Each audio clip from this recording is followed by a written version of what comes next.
What are your thoughts about the novel compared to the anime? The novel is a lot more detailed, first of all. Also, the novel is... I like the novel's pace more. I'm a slow burn kind of guy, right? But actually, I like the slow pacing. And I'm enjoying it a lot. I can't wait to get to season 2, because season 2... sorry, not season 2, volume 2, I'm completely blind on everything, right? And that's where I think the most peak reading streams are gonna happen, is after season 2. So I'm enjoying myself a lot here. Okay, let's go. The first divination requester. Upon seeing Klein's odd expression, Angelica immediately felt her beliefs favor. Is that so? Mr.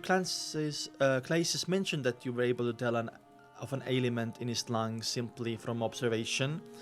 Her voice softened until she finally shut up. Observation, a dark labella. Klein was instantly enlightened as he shook his head with a chortle. What's a chortle? I believe Mr. Claces was mistaken. He was planning on being perfunctory, but after recalling that no one sought his divination services the entire afternoon yesterday, his mind whirled. It affected his goal of acting as a seer, so he explained. It's actually a form of divination. Divination? But Mr. Claces only mentioned that you observed his face. That's also considered divination, asked Angelica in shock and doubt. So Klein doesn't want rumors to spread, right? Divination. Damn. Also, Klein smiled, composed. We left off in the middle of Angelica and Klein's conversation, so it wasn't like the best place to break. So basically, they're talking about. If you weren't here last stream, talking about Claces, who is a divinator in the divination club, and Angelica is the also from there. So they're talking about that. As a member of the Divination Club, you should know about palm reading, right? Palm reading was not patented by the Foodaholic Empire. Even on Earth, India and old Europe had developed similar principles, much less in a world with beyond their powers. So, yeah. I know about it, but it seems you did not read his palm. Were you observing him in secret? Asked Angelica curiously. I was using face reading. Klein cooked up a lie. Oh my god, cooked up! Holy shit! Wait, is cooking something? I thought it was a recent thing. Cooked up a lie. Its principles aren't very different from palm reading at a fundamental level. Really? Angelica's eyes were filled with disbelief. In order to develop his career as a seer, Klein chuckled. He pretended to be in thought as he tapped his lapella twice. He focused his eyes and Angelica's aura presented itself. Her head was purple, her limbs were red, her throat was blue. There were no problems with her health, except for some colors being duller. However, that was a manifestation of ordinary fatigue. Oh, so she's just stressed or fatigue. I thought after subscribing I'll get more XP. You get double XP after subscription. Are you not getting double XP? Also, what does XP even do? He focused his eyes on Angelica's aura, Klein then looked at her emotions and saw orange mixed in with some red and blue. It also meant warmth coupled with some excitement and thought. Thankfully, after realizing that there were nothing abnormal about her, Klein planned on deactivating his spirit vision. But it was at that moment when he suddenly saw rich darkness hidden in the depths of their emotional colors. Okay. Furthermore, she's lacking a little of white, and eagerness to improve. Klein nodded while in thought. Okay, interesting. Klein can literally vibe check people and see how they are, like, and what they strive for. Mr. Moretti, we're reading my face, saying the young gentleman in black in front of her turned silent abruptly while seriously sizing her up. Angelica nearly noticed something. She asked in a half curious and half worried manner. Klein did not immediately reply. Instead, he tapped his lapella lightly as he wore a look of scrutiny. As Angelica was feeling unease, he said warmly, Madam Angelica, there are some sorrows and pains which you should not seal in your heart. Angelica's eyes widened as her mouth agape. However, she did not say a word. She looked at Klein in his top hat with a barren scholarly bearing. Scholarly bearing. She heard him use a deep, comforting, and warm voice to say, "You need to either go mountain climbing game of tennis or perform a tragic play to exhaust your body to the exercising. Let your tears flow down, you're uninhibited, then cry and scream. Express all those emotions. It'll be very helpful for your health. So, what Klein saw in her was... Wait, my monitor just turned off. What the fuck?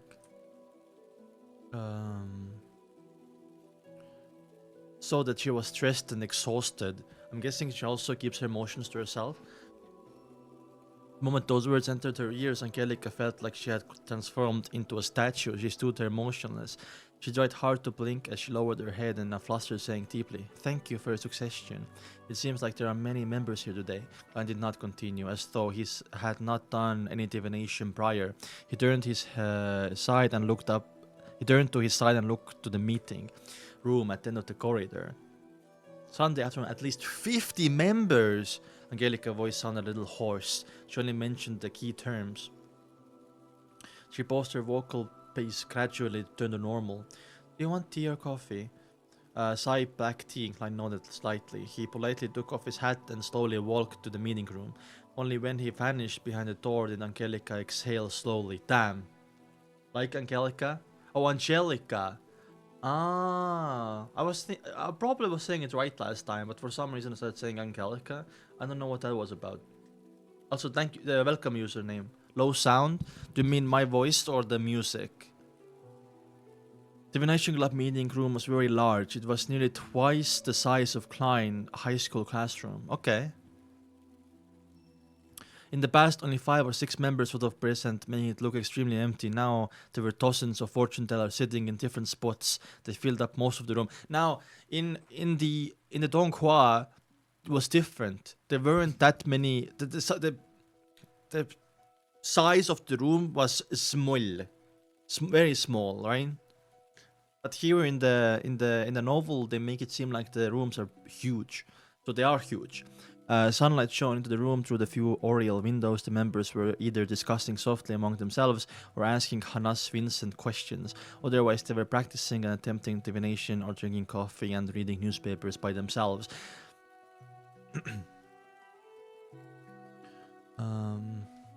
Such a scene made Klein feel like he was back to his schooling days on Earth.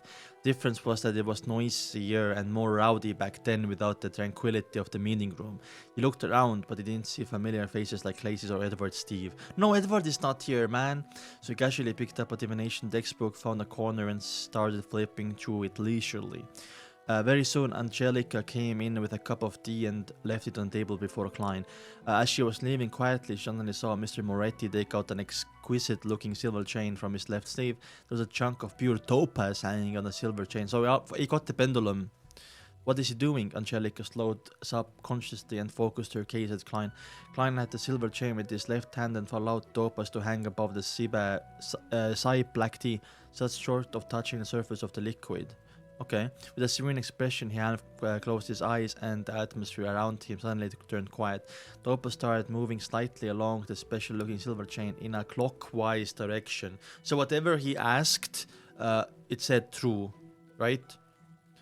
Upon seeing this, Angelica found Mr. Moretti extremely mysterious. Klein is trying to our farm, yeah. The black tea you provide is great, Klein said softly after he opened his eyes with a smile. Oh, he didn't even try it. He just asked, "Does this taste good?" His actions were intentionally done for Angelica to see. Wow. He wanted people to select him for his divination services. Angelica's recommendation was a very crucial factor. Klein thought of everything. Wow. Since he wanted to act as seer, Klein no longer had any reservations. He completely personified the identity. Yes, Mr. Van Ness is very picky about the quality of tea, Angelica said, stunned. Klein put away his spirit pendulum by winding it properly. Then he raised a white porcelain cup with a floral design. With a smile, he gestured politely at her with the cup. Angelica returned to the reception hall, but she no longer had the mood to read magazines. She sat there gazing in the distance. It was a wonder what she was thinking about. This continued until there were knocks on the door. She jolted awake and hurriedly looked at the entrance, only to see a lady dressed in light blue dress. Oh, Elizabeth, maybe? The lady took off her wheeled hat with a powder blue ribbon. She looked calm and melancholic. Good afternoon, esteemed lady. Good afternoon, esteemed lady. Would you like to join the divination club, or are you looking for divination? Angelica asked, like clockwork. I want a divination. I want a divination. The lady had a beautiful pair of eyes hidden with sorrow, and she bit her lower lip as she spoke. Angelica guided her to the sofa and explained her how the divination club worked in detail. She picked up an album, handed it over. You can pick anyone. In her low spirits, the lady flipped through the album seriously. In the low spirits, interesting. As there were too many club members there that day, there were too many choices. It left her quite upset. Can you recommend me one from these few pages? She pointed at the middle section of the album, omitting the fortune tellers priced above 2 soldi and those below 4 pence. Okay. Angelica took the album and looked at it for a few times. She deliberately, her words were saying, a success, this gentleman. It's probably Klein, right? The lady who looked uneasy took a glance and realized it was a fortune teller named Klein Moretti. Wow, okay, cold. By the way, Klein's plan is working already, by the way. That was Klein's plan, to make Angelica recommend him. Plan. Also, by the way, I just want to say that person is not Elizabeth. Mr. Moretti just joined the club. Is this divination reliable? She asked worriedly. Angelica nodded with a great affirmation. Another member of the club and I are certain that Mr. Moretti is an outstanding fortune teller. If it wasn't for his joining the club, we won't take such low fees. True. I understand. The depressed girl nodded. I'll pick Mr. Moretti for divination then. Alright, please hold on a second. Angelica took the album and walked toward the meeting room. She came next to Klein and said with a suppressed voice, Mr. Moretti, someone wants you to divine for them. Which room would you like to use? That was effective. My first business is here. Klein put down his teacup and nodded calmly as he said, Topa's room. Alright, Angelica walked slowly ahead of him and led him to Topa's room before opening its wooden door. Klein sat behind a table that had various divination tools on it. He waited less than a minute before he saw a woman in light blue dress walk in. She looked down and melancholic. Seizing the opportunity she was closing the door, he tapped his capella twice. The yellow door in her stomach seems a little dull. The yellow color in her stomach seems a little dull. The dark color of her emotions is very heavy. Depressed, I'm guessing, like depression. Mainly worry and anxiety. Klein looked at her over carefully and leaned backwards. He then lifted his hand to cut off his spiritual vision. Okay. Good morning, Mr. Moretti. The woman in the light blue dress sat down. Good afternoon. How may I address you? Klein asked politely, not carrying much hope of getting an answer. As a keyboard warrior, he loves to mention that, by the way, he knew that many people were not willing to use their real names during divination. You can call me Anna. The girl put her wheeled cap aside. She looked at Klein with mixed anticipation and doubt and said, I would like to divine about my fiancé's situation. Oh. He traveled to the southern continent in March for a business deal. He sent me and his family a telegram last month on the 3rd saying that he's going to set sail and return, but he did not return after 20 days.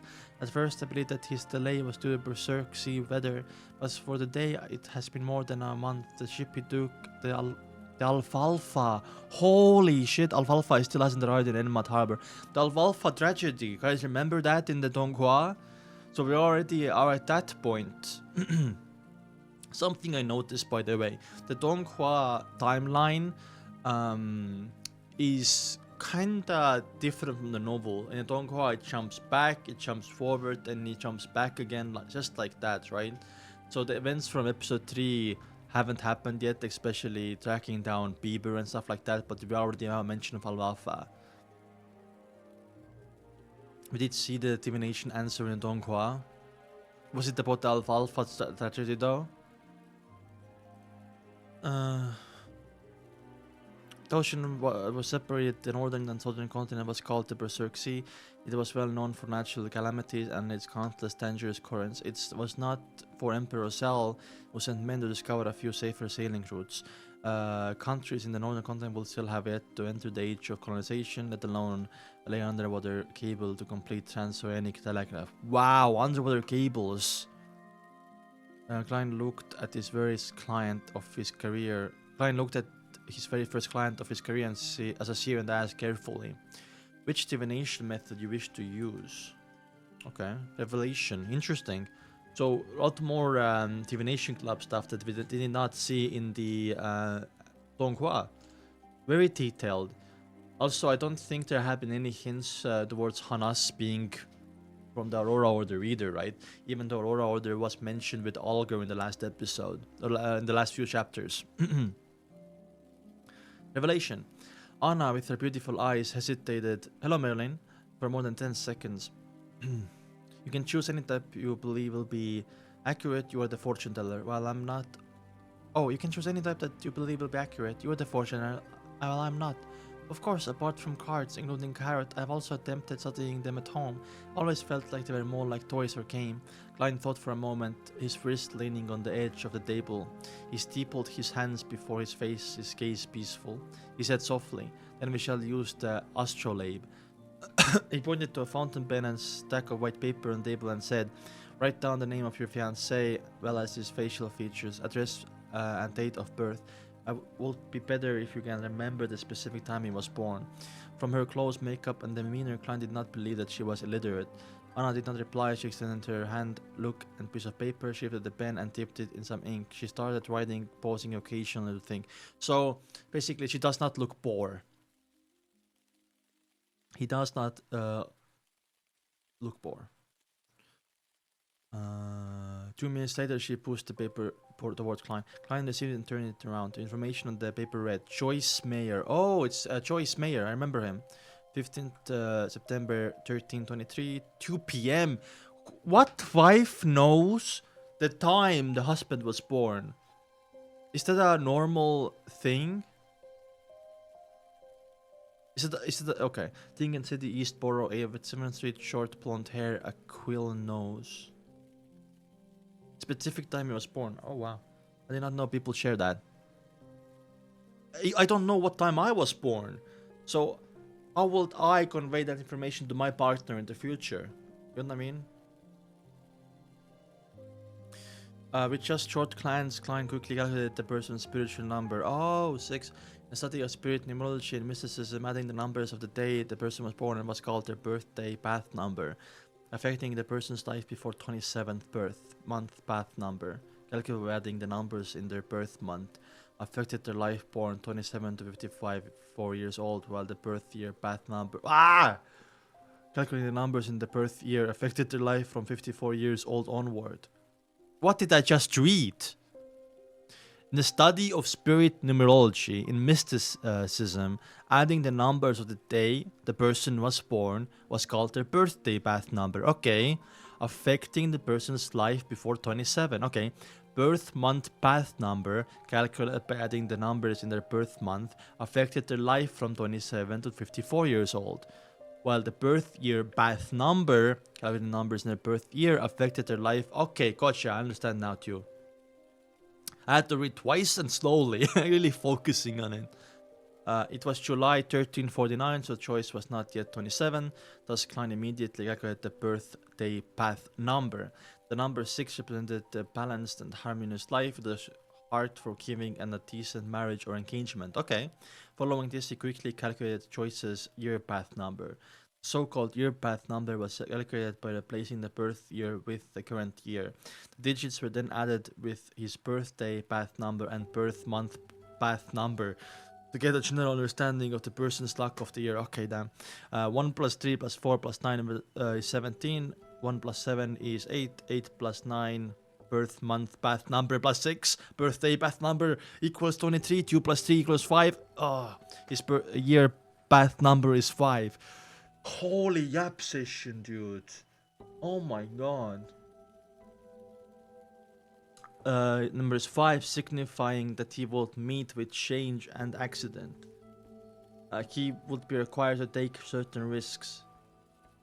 Klein made a silent judgment after consolidating the facts. He confirmed that the information Anna gave was correct. Can I calculate my birth month path number? A person's spiritual number, I mean. Next stream. Oh, the clown fight, you mean? Who's Taco? Oh, Taco in the chat. What is there trauma between viewers? What's up with a lot of mysteries, by the way, community having trauma like between each other? I know this with a lot of people. Some people don't like each other.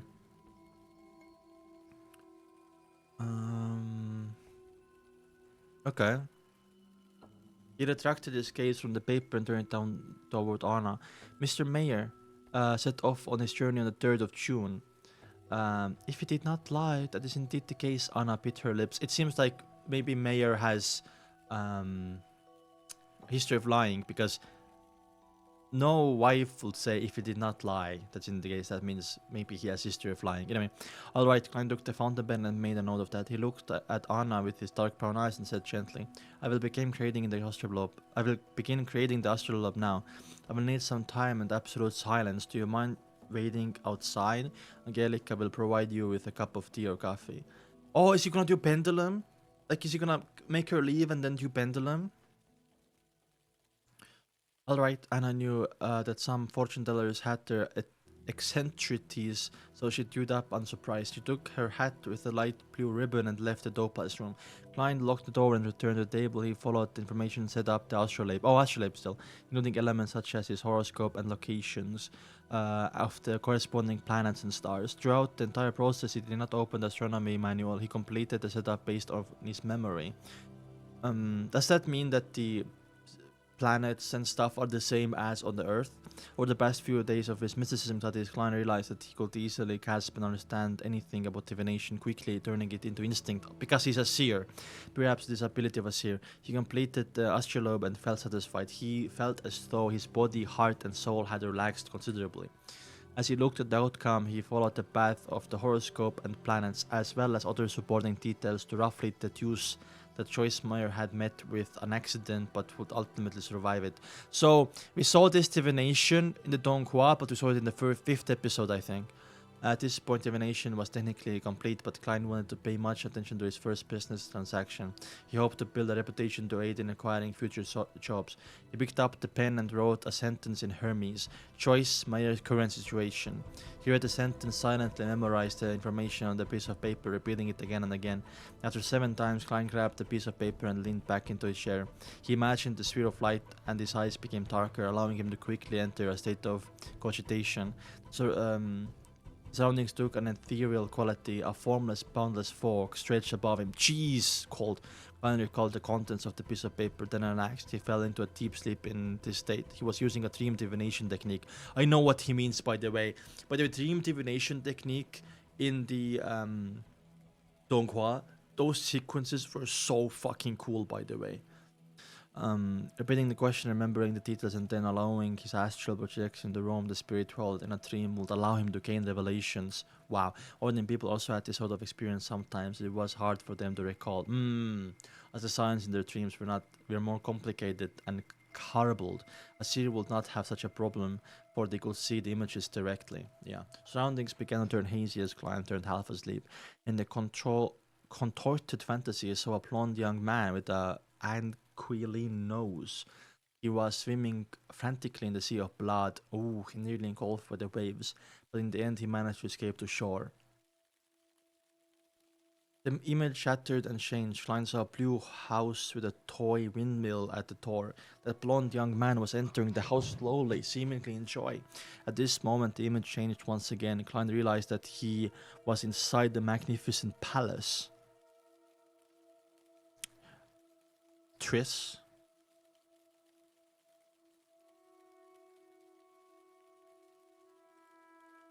No, blonde young man. So Mayor. Isn't the dream in Discord?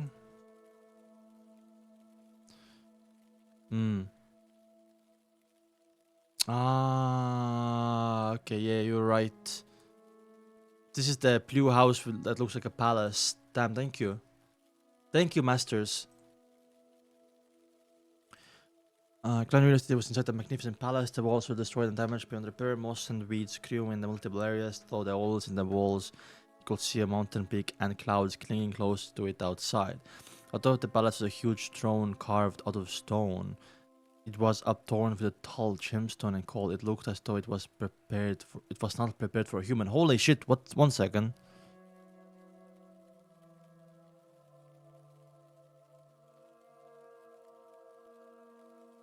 Toy windmill.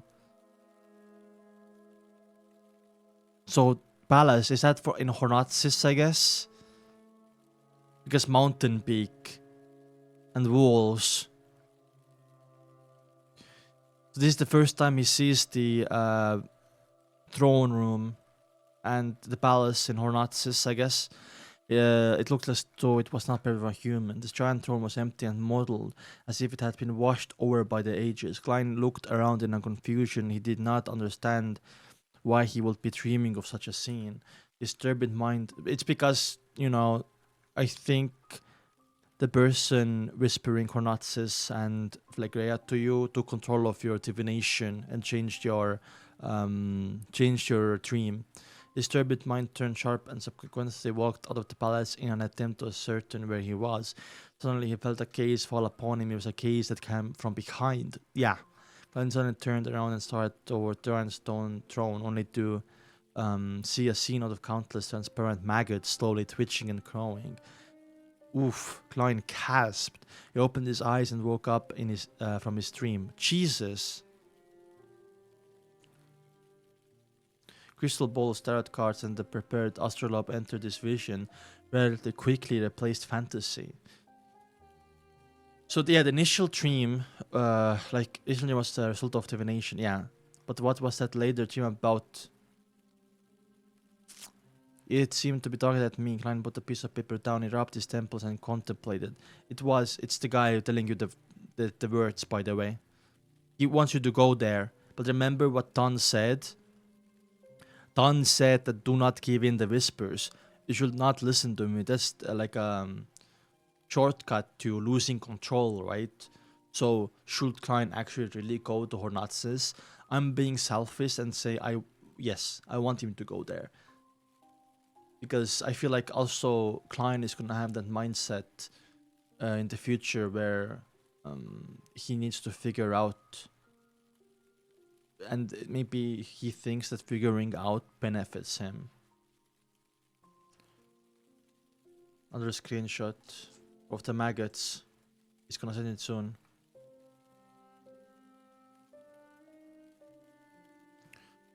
A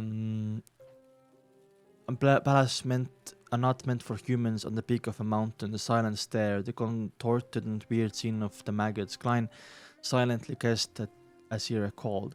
Has the luck enchantment ritual communicated with that existent, or is it a result of the Antigonus family notebook? Right, the notebook mentioned the nation of the Evernight in the Hornatsis mountain range. The palace in the dream was a mountain peak. True. Nice observation, Klein. With a simple deduction, it was believed that he had picked Seer.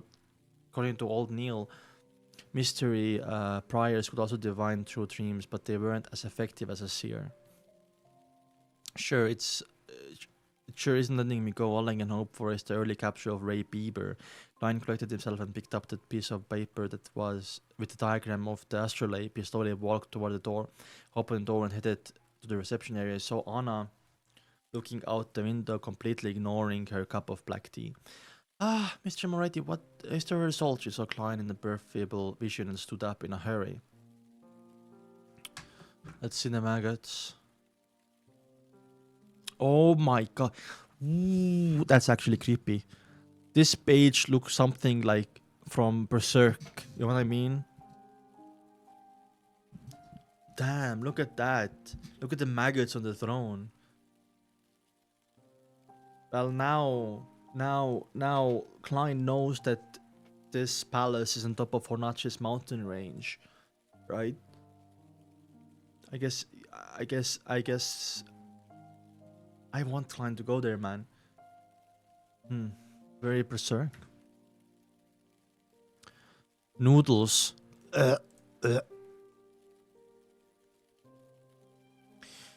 Klein did not answer immediately. Instead, he asked according to the revelation he received from the dream. Does your house or Mr. Mayer's house have a toy windmill? Anna's eyes widened, shocked into silence. After a while, she muttered, "There was a present he gave me. It is by the door at my house. How did you know that? Can this be divined?" Klein smiled and spoke with a gentle tone. "Congratulations, Anna. Mr. Joyce Mayer is actually currently a quest at your place. If you rush back, you should still be able to meet him. He's just experienced a calamity and unimaginable painful journey. What he needs now are not questions, but consolation and warm hug. Really? Anna asked in disbelief. The fortune teller she knew I will never speak with such certainty or give such firm conclusions. You will know if you go back immediately, Klein replied with a gentle tone and smiled. Oh, Lord of Steam, is that true? Has my poor choice returned? Are you certain? No, I cannot believe it. Anna froze for a moment and said a few delirious words. She took out the one solid note from her purse and did not wait for Klein to give her the change. She broke into a small jog as she left Divination Club, taking carriage back home. Damn. Does this include my tip? Klein looked at the note and shook his head with a laugh. A two-wheeled carriage steered quickly across the streets and entered East Borough. Anna watched the street sweeping past her, feeling a mixture of unease, anticipation, and fear. By the way, Anna was so beautiful in the Don Qua that I thought she was a demoness, I'm just saying. And long before the toy windmill entered her vision. She got off the carriage, showing no care of her bearing. She staggered quickly towards the door and rang the doorbell. The door cracked open, revealing a blonde young man dressed in a black formal suit. He was haggard, but his eyes carried a glint of joy. He had an aquiline nose. I thought that I would miss you today, Joy said with a smile. Oh, exalted Steam, you really are back. Anna rubbed her eyes, exclaiming in pleasant surprise. What the fortune teller said was true. No, that was a real seer. It was simply fascinating. Thoughts fell in her mind as Anna pounced toward with tears in her eyes and gave her fiancé a warm hug. Two of them hugged silently outside the cage brew house. The toy windmill turned slowly, seemingly tossing all the difficulties far away. First client, by the way, and it's actually connected to the Alfalfa tragedy, which we're gonna have, of course, in the future. Triss and Trissy sequence, or Triss is Trissy, but Triss/Trissy sequence. I thought the man looked good, but looks so bad in Don Qua. He looks like an old man in Don Qua, even though he's like 20, like young man. He's a young man, like in his 20s, right? Great chapter. Client's first client. Also his first time seeing the How Narcissus mountain range, or like at least reading about it and seeing the palace and the seat over there. Which I think we have to visit. We have to go there, man. Even though we know we should not follow the murmurings, we need answers. Right. So you guys can join my Discord if you guys wanna send stuff in the server, like, you know, Master Zed is doing.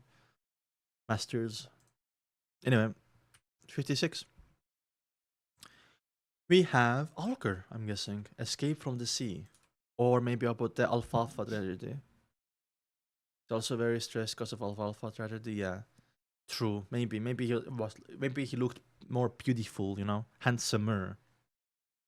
Or Escape from the Sea. Let me change the music.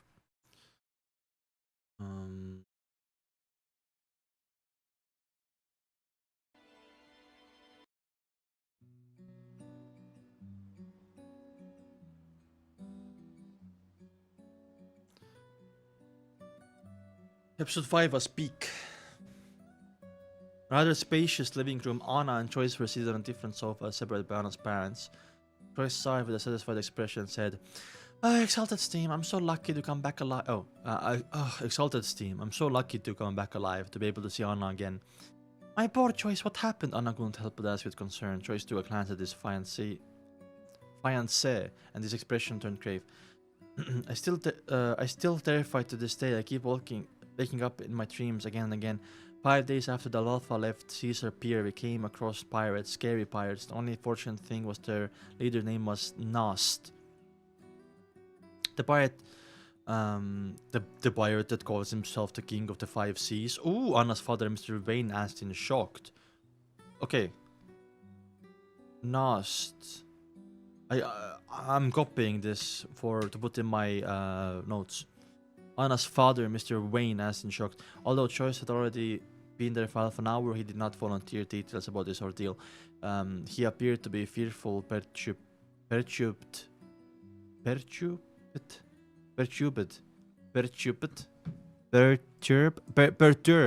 and uneasy. It was only after Anna returned and hugged him that he finally appeared to put it behind him.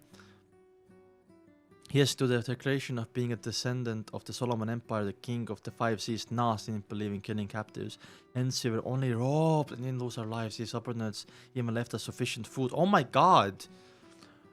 Pirate King! Sheesh! That's kind of nice of him. Like, robbing him, but not killing him? Triss said as he recalled the ordeal. So when does Triss come into play here? His voice started to quiver, but he continued to describe the deepest and scariest nightmare. I didn't lose much of my wealth. I believed that my misfortune was over, but as we continued towards our destination, a heated conflict erupted among the Alfalfa's passengers and crew. From disagreement to fighting, the drawing revolvers and raising swords to kill each other. Oh, Triss doing his manipulation! I saw nothing but blood during that period. One after another, people beside me fell with eyes opened, never to be closed. Their limbs, hearts, and intestines were scattered across the floors. Those of who were unwilling to turn into savage beasts, the rational group, had nowhere to hide and nowhere to escape. We were surrounded by deep blue waves and boundless ocean. Some wailed, some begged for mercy, some sold their bodies, but their heads were hung from the mast either way. Sheesh!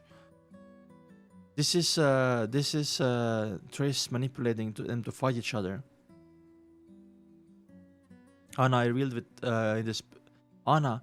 in despair back then. I thought I would never see you again. Fortunately, in such a nightmare, there was still a hero. The captain took us to hide in the sturdy keel of the ship, and we relied on the stored water and food there until the maniacs reached the limits.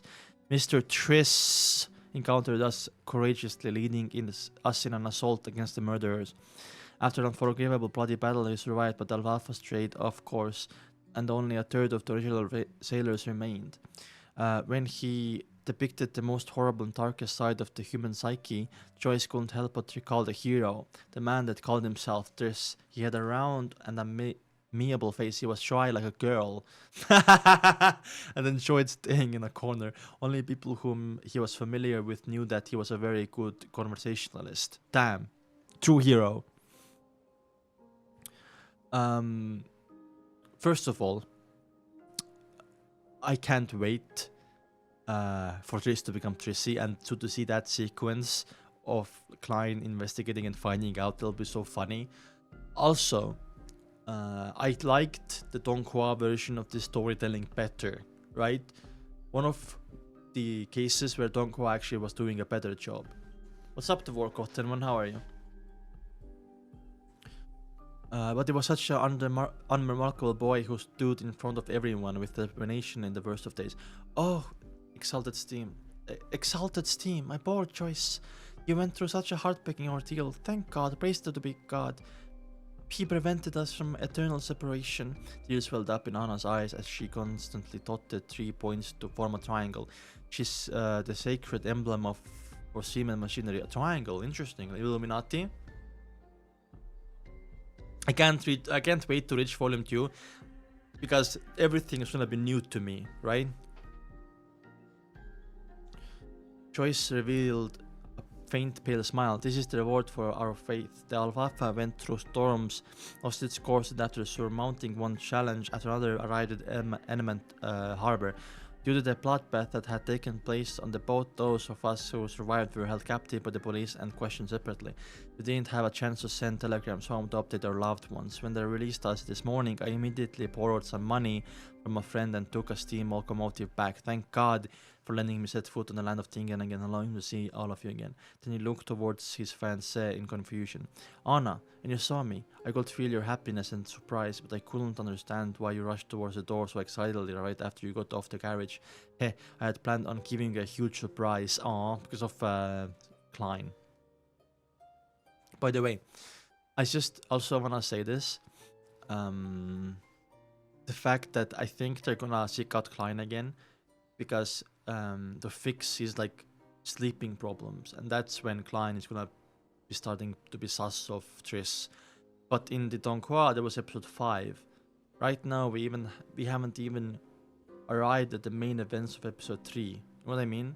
That's why I think that the novel has a different pace of storytelling, where Donghua was adapting chapters from the beginning of the volume 1, then at the end, and jumping between chapters back and forth. You know what I mean? I don't know which one I like yet more so far. I think the novel one, because I like a slow burn. Anyway.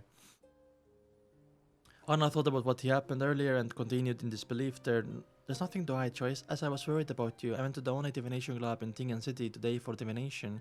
That fortune teller, no, the seer, told me. He said, your fiancé has returned. He's in house with a windmill. What? The Wayne couple and Choice exclaimed simultaneously. Anna covered her face and shook her head.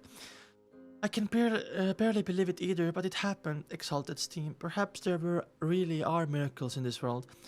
Choice that's here asked me for your name, characteristics, address, and birth date. He told me he was going to do astrolabe divination. Then he asked me if the house with a dwarf windmill was yours or mine. When I confirmed it was mine, he said, congratulations, Miss Anna. Mr. Joyce Meyer is currently a guest at your place. What he needs now are not questions, but consolation and a warm hug. In the novel, everything is happening all together. In UNCUT, everything happened one by one. I like plot points being spread out, though. What do you guys think? Spread out or one by one? God, Joyce found it unbelievable and incomprehensible. Does he know me? Did someone send him a telegram? Could it be that he's familiar with the police in Enmont Harbor? No, doesn't explain it. How did he know that I came to your place? How could he possibly know what you will seek a divination? Did you make an appointment? No, I made a selection at the last minute, Anna replied with a vacant-looking expression. Perhaps you could see needs to be in control of vast amounts of information, even if it cannot be used anytime soon. Perhaps that is the fascinating aspect of divination. Anna's father, Mr. Vane, cited and concluded in the known history of more than 1,000 years, and in an uncertain fourth epoch, divination has existed and has yet to disappear. I think there must be a reason for that. Joyce shook his head lightly and asked, what was that seer's name? Anna thought and said, Klein Moretti. Spread out feels more realistic? Yeah. I was gonna say that too, yeah. Mr. is definitely on easy mode in UNCUT. Yeah. I like the spread out more. I'm really excited for Volume 2, man. In the reception lobby at Divination Club, as Klein had spoken softly, Angelica knew not to go close.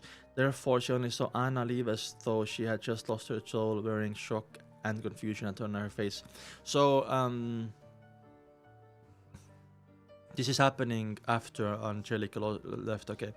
Angelica briskly walked to the sofa and asked out of curiosity, was the result good? Did you not dare ask the actual result, afraid of violating the unspoken rule of fortune tellers? Yeah. Klein nodded and took out 3 copper coins from his pocket. 1/8 of 1 solly is 1.5 pennies, right? Yes. Angelica looked at the copper coins and realized that one of them was a penny and 2 of them were halfpence. She quickly held it out and said, there's an additional halfpence. Klein smiled faintly and said, thank you for taking care of my customer. She gave me a tip, so it's only right to give you one. Damn. I also thank you for recommending me, he had it in his heart. That's smooth. That means that she's gonna keep recommending him, right? It's also to thank you for recommending me, he added in his heart. Oh, alright. Angelica felt unknown fear of Klein, but since the reason was appropriate, she didn't refuse to offer. Klein returned to the meeting room, believing that there will be more people requesting his divination. However, he did not receive a second customer by the 5:40. Another one? It wasn't because of divination club's business was poor, but because most people had already chosen a fortune teller. They were likely recommended by others and had a long determined whose service to hire. Exactly. In short, I'm still lacking in reputation. Exactly. Klein laughed at himself for using game terminology. What's up, the fool? Guys, listen up, the fool is here. He finished his 3rd cup of Siba black tea, grabbed his top hat and silver edge cane, and walked leisurely out of the meeting room. Angelica suddenly called Clay's instructions and she quickly moved to intercept him. Mr. Moretti, when will you next visit the club? Mr. Claces would like to thank you in person. Will come more whenever I'm free. If fate permits us, he will definitely meet me, Klein replied, using the tone of a psychic charlatan, as though he was in character. Then he left the club before Angelica could respond and took the public carriage home. When he stepped through the door, Klein found Benson reading the newspaper and Melissa putting together bits and pieces of gears, bearings and springs in the evening sunlight. God, good afternoon, did Mrs. Shout visit? Klein asked casually. Benson then put the newspaper down instead. He lifted his head. Mrs. Shout visit lasted 15 minutes. She brought home gifts and she was very happy with the muffins and lemon cake that was prepared. She also invited us over whenever we have the chance to. She's friendly, well-mannered lady. She knows how to carry conversation very well too. Good. Having good neighbors is actually really good. The only problem is their belief in a lot of storms. They believe that girls shouldn't go to school. Oh, Jesus. But should be homeschooled instead, Melissa complained. It was obvious that she was very upset about it. Yeah, I mean, Melissa being a future engineer, I would be upset too if I was Melissa, man. Melissa. Don't mind it, as long as she doesn't disturb us, she will be a good neighbor. Klein confronted his sister smilingly. Smiling. It's not up to her, by the way. She can say whatever she wants, it's not up to her. So I don't think Melissa should be too much worried about that. The Loan Kingdom was multi-religious nation, unlike the Frostic Empire in the north, which only believed in the god of combat. Or the Fenapotter Kingdom in the south, which only worshipped Earth Mother. It was inevitable that the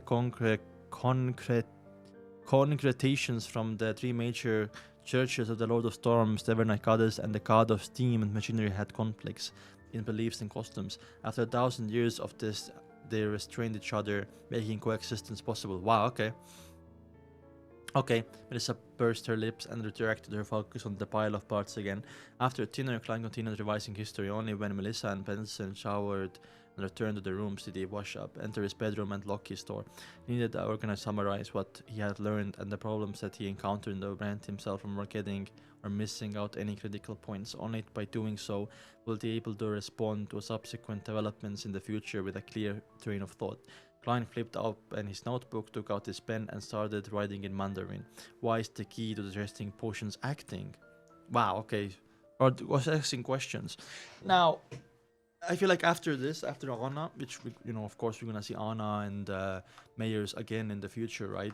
Because of the Alfalfa tragedy.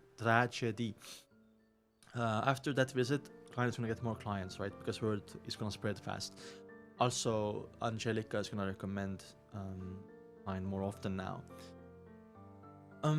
Also, good to have nice neighbors as well, by the way. We did have that little like dream. It was actually, I think, before this chapter in 55 we had Dornach's Mountain Rage. Okay, well, I guess let's continue. 57 now. Guys, it's Monday. Do you know what Monday means? Monday. You know what Monday means? Guess, what does Monday mean, guys? Type it out.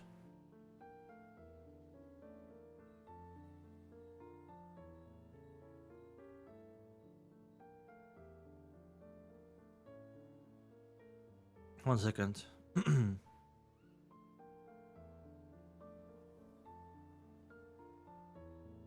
Okay, let's continue. After pausing for a moment, Klein continued writing. The essence of resolving the problem with potions is through digestion, not simply controlling it. This can be understood in a straightforward manner. Merely controlling it will be akin to using the power of potions as an external tool. A tamed beast, no matter how well controlled, would ultimately not be part of a person. The risk of it turning on them will be ever present. As for digestion, it's to view the drowned potion as a part of them. They can break it down, fuse with it, absorb it, and form an overall system. I'm currently certain of this point. What is more important is how acting helps in digestion. According to my experiences here today, I can make two hypotheses. They can be verified in the future. One, acting based on the potion's name changes the state of one's body, heart, and soul, making them closer to remnant headstrong psyche of the potion score. This result is resonance, which allows gradual assimilation and absorption. Okay. 2. The remnant headstrong psyche spirit of the magic medicine might be like a computer with a complete defensive mechanisms. If one wishes to attack it and break it down, they will need to find a bug, security hole, or key. The name of the potion provides a corresponding clue. Thus, we can disguise our body, heart, and soul as part of...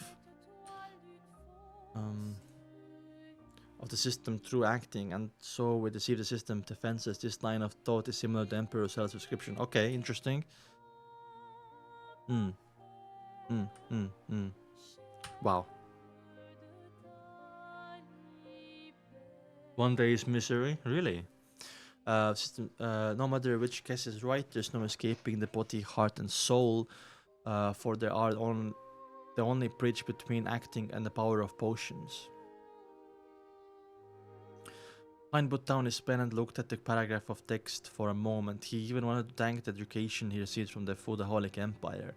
No matter if he chose science or engineering for his future education, he was equipped with the basic of logical thought. Otherwise, there was no way he could have become a keyboard warrior. Now would he have been able to analyze his current situation? By the way, what is his education? He has a university degree in computer science, right? I think so. Affecting might have an effect, but we'll also need to wait to see for the specifics Klein cast. After that, he wrote down his second question. While the seer being more well-mannered and professional in the domain of mysticism, he lacked in means when it comes to direct combat. Only being more well-learned and professional to make a seer even more powerful, giving them ability to discover a way to defeat their enemies.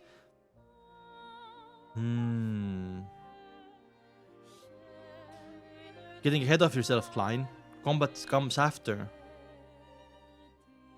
Reasons could be first, just like the web novels I've read in the past, I have transpired into a game world that become reality. Thus, different jobs come with different specialities that, from what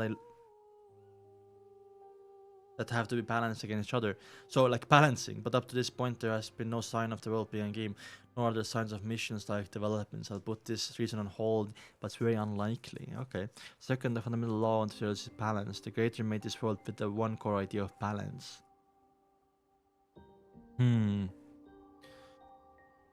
Third potions at the same sequence level to have the same level of power is the most optimal. Yeah, yes, he's right. They do, but it depends also. Other sequences or other pathways are used differently.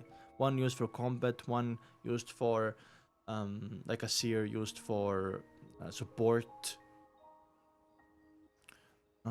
It is the most optional state based on what our forefathers found out and summarized. Exceeding this level of power will make it easier for one to collapse and lose control. Below this level of power will make it such that one will not obtain the desired beyond his powers. Thus, under the situation of a balanced power level, being stronger in one area will naturally mean that one is weaker in another area. True, exactly, that's what I just said. Fourth, everything in this world originated from the same source. They were formed by the remnants of the Creator. Thus, everything in this world is technically fragments of the Creator. And the fact that they have complement each other will mean that there are inherent shortcomings to an individual.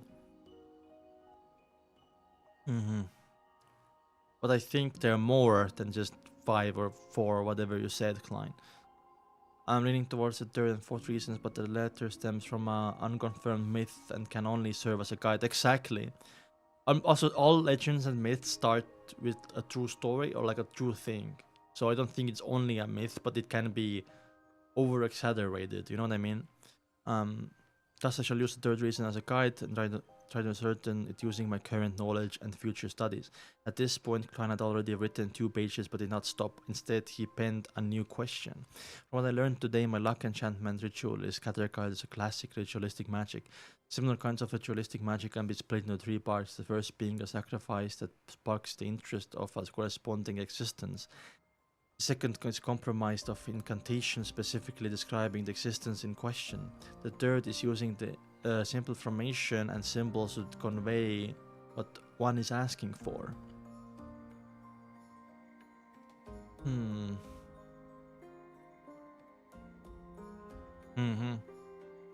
Using this as a benchmark to analyze the luck enchantment ritual is an obvious problem. There is no third part. It was sacrifice aspect and the placement of staple foods and walking a square in a counterclockwise manner.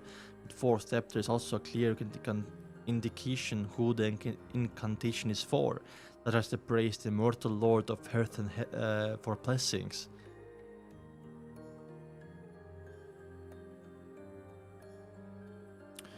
All I did after I was closed my eyes and wait, there was nothing in the ritual that described the goal of enhancing my luck. Other words, the corresponding existence had no way of knowing what the so-called luck enchantment ritual is asking for. You can only do as they see fit, But a troll, isn't that darn quintessential divination and arcane arts of the Jin and Han dynasty too much of a troll?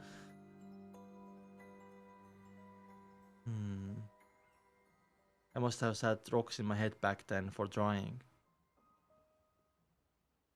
Why would the immortal Lord of Heaven and Earth, for blessings, make you transmigrate? Why the hell? By the way, I'm just trying to figure out. I had a theory of cycle of transmigration last stream. Maybe the immortal Lord of Heaven and Earth, for blessing, you are praying to the previous transmigrator in the cycle that was Roselle. So if you don't know, my theory was, last stream I wasn't here, the Grey Fog and transmigration is a cycle where there was someone else before Roselle, for example, and then Roselle becomes a godlike figure and transmigrates Klein. In the future, when Klein is a godlike figure, he's gonna transmigrate someone else, right? I made that assumption this theory last time. Also, I was a little bit cheating because I know of Koi's existence, COI, the sequel. I feel like if this theory is true, then Klein is gonna transmigrate someone else in the future, and that's gonna be the main character of the sequel. Now, was Klein praying to the mortal Lord of Heaven and Earth? Is this Roselle maybe for blessings? That's why, because we know that the world that we are transmigrating into is not Earth. So why would the mortal Lord of Heaven and Earth work? Is it because Roselle was originally from Earth and is praying to Roselle? That's what I'm thinking. That's the idea I'm getting, right? And why was it written in a Jin and Han dynasty book though? Maybe the first ever transmigrator to the world of where Dingen is, maybe that person was from the Jin and Han dynasty. Because he got that from a book from that era, right? Maybe before Roselle there was someone else, and before that person, and going back like 4th generation, there was someone from Han and Jin dynasty that wrote that book. That's what I'm thinking. Anyway, I don't know how true it is. We're gonna find out by like volume 9, I guess. Volume 8. Oh. Anyway. Boom. We go back. Bro is cooking. Yay. Klein stopped writing and took a 2 deep breaths. Trying to wait from here? Yeah. Klein stopped writing and took 2 deep breaths, trying hard to calm himself down. He spat out a foul breath and continued writing. I can consider redesigning the ritual, making it more complete. The motive of the ritual shall be returned to Earth, back to the world with my parents and friends. Then here comes the question, was the entity truly acting on a whim, or is there a deeper meaning to it? Also, is the entity that descriptive incantations point toward in this role the same one from Earth? Ooh, if so, the difference in results between the first and second ritual could be explained as the entity doing it as it wishes. The result of me appearing above the grey fog during the second and third time while being able to connect to Justice and the Hanged Man has basically no differences. Why would that be so? Is he Swedish? I'm Estonian. By the way, I did an AI, I know AI, but I did an AI accent test. There's a website for that, and it said I'm 99% Swedish. So I don't blame you guessing Sweden, by the way. The difference between the first ritual is if the fourth ritual tomorrow afternoon shows me the same stable results, that will mean the effects are consistent. That will mean that the unknown entity has an agenda. I do not know about it. I don't know about if that is the case. Adding new descriptions and requests will not get me a clear response. In fact, it might complicate the ritual and result in adverse effects. Oh my god, The difference between us, the first ritual and the subsequent rituals, under the premise that entity I called upon is the same one. It is, I think. I mean that the result will be different depending on the world I'm in. It's like I'm using a different interface. Then now I can design it to obtain my desired outcome. Jeez. He's so deep. He's so in deep rabbit hole there. Using Andu emoji is so cool. Just my face. I think the entities behind the first and subsequent rituals are different. Really, some of the questions can be perfectly answered, but similar to the stability of the results in the second and third rituals would mean the entity I'm praying to has a certain agenda, and there's no way I can change that for the time being. Ooh, the most important question is the identity of the entity, the identity of the identity of the entity that the ritual is directed. Where is he, and why doesn't he give me any clues or guidance? Could he be deep in the world of work? Can I treat him as an entity in slumber, and that will give fixed responses if I give him a certain stimulus, but will not interfere with what I do other than that? Then I can reduce a different ritual as stimulus and conclude whether the feedback I receive is regular. That way I can find the correct method of returning. Oh my brain is gonna explode, Klein. Holy shit. I think it's the same entity though. God, I like my theory, man. But the problem, maybe it's all the transmigrators. So it's actually different entities. If there are more transmigrators than Rosell. But the problem lies in the possibility that he is not asleep. In that case, such tests might result in terrifying outcomes. It might be really dangerous. The person that must be conducted with extreme caution. The sign must not anger the being. What a headache. I need more knowledge. Oh my god, I have a headache too. Wow. Klein sighed and hailed summary. Finally, I wrote down other miscellaneous items. There are always formless voices resounding in my ears, shouting Karnatsi's, was it saying Freya or Fake Freya? Fake Freya, I think. Also, I think that is because of your seer pathway, not because of the Grey Fog. Honestly.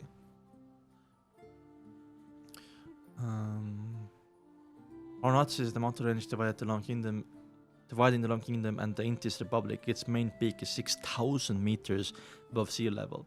According to the records in the Tikhonus family diary, there exists a nation of Evernight in the 4th epoch. Is a nation of Evernight related to the Evernight goddess? I think it is. Is there any connection between the two, or are they allies or enemies? Was the Antichonus family operated by the Church of Evernight to the nation of the Evernight?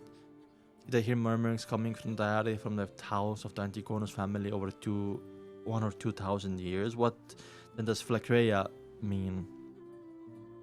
I think Flakreya is not a location or a person or a thing. What's up, Kilby?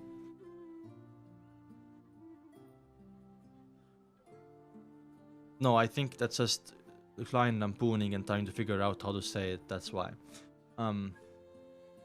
Interesting question. To be able to leave behind as a diary, to leave behind sealed artifact 2049 implies that the Antigon's family had a possession of relatively powerful and beyond their power.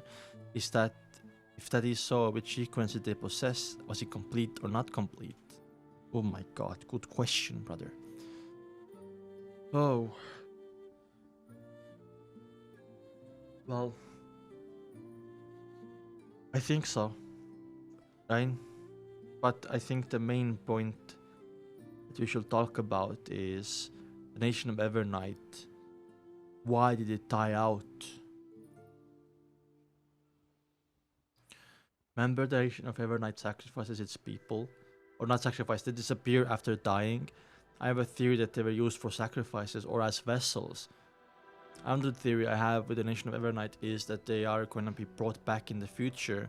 Never that deity from a pathway revives them or can revive them. So maybe death pathway, and maybe it is actually, what was his name? Azik. If they can be revived, maybe Azik can do that. Jesus, I'm cooking way too hard, as in I'm doing a lot of assumptions without basic evidence, and I should not do that. So yeah,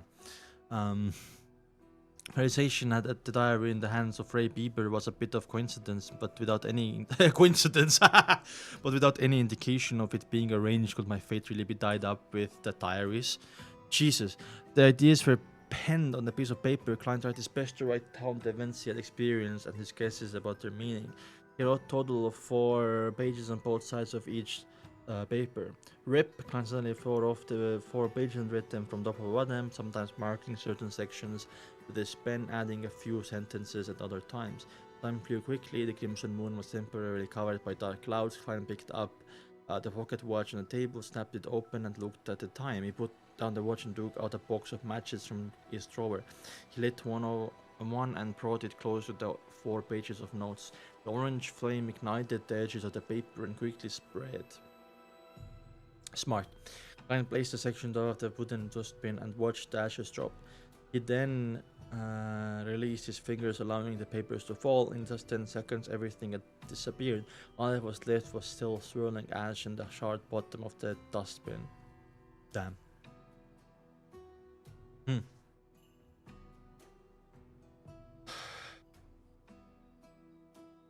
As there was Emperor Cell's secretary in this world, Klein did not have dared to leave behind any evidence that he knew how to write Chinese.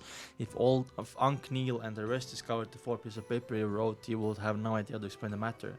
And while writing the confidential questions, Klein was worried that the one paying attention to his dreams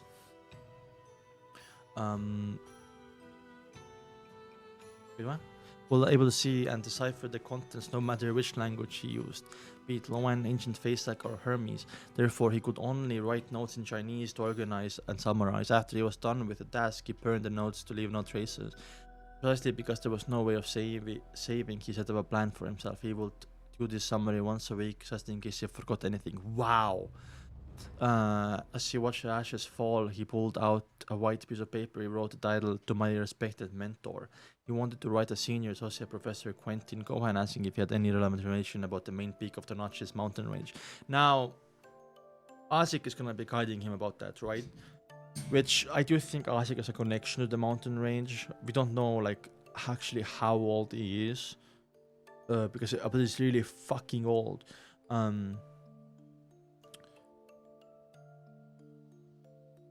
But I wonder why the Gohan was not in the Donghua, by the way, because Gohan seems to be, in the beginning, he seemed to be as important as Asik. Anyway, 58, a train of thought. Before we talk about 58 and I was reading that, let's just talk about the previous chapter. A lot of theory cooking in this episode or this chapter. I will make, by the way, decided on Discord yesterday that I will also make theory-specific videos for people who don't watch my novel reading streams or don't have enough time to watch all of my novel reading streams. So every like 50 or so chapters, I'll make like a 30-minute stream to go through all of my theories and upload that as a separate video for people who can't read.